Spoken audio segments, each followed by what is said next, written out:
భారతదేశ సినీ చరిత్రలోనే అత్యంత భారీ బడ్జెట్తో తెరకెక్కుతున్న చిత్రం రామాయణ.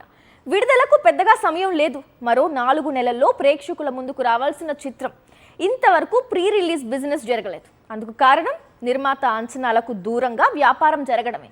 అయితే ఎట్టకేలకు రామాయణ నిర్మాత కాస్త తగ్గాడు.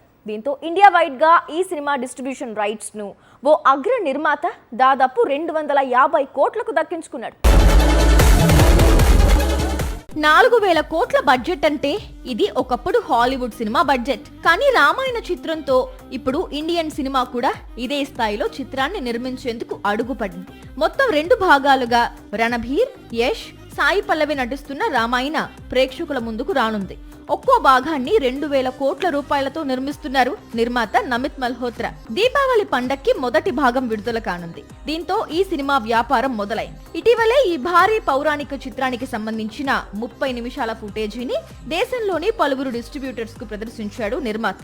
సినిమా విజువల్స్ చూసి రాబోయే బాక్స్ ఆఫీస్ సంచలనాన్ని ముందే ఊహించి ఈ సినిమా డిస్ట్రిబ్యూషన్ రైట్స్ ను దాదాపు 250 కోట్లకు దక్కించుకున్నాడు అగ్ర నిర్మాత కరణ్ జోహర్. ఈ భారీ ఒప్పందంతో రామాయణ చిత్రాన్ని ఇండియా వైడ్ గా భారీ ఎత్తున విడుదల చేయనుంది కరణ్ జోహర్ ఆధ్వర్యంలోని ధర్మ ప్రొడక్షన్స్.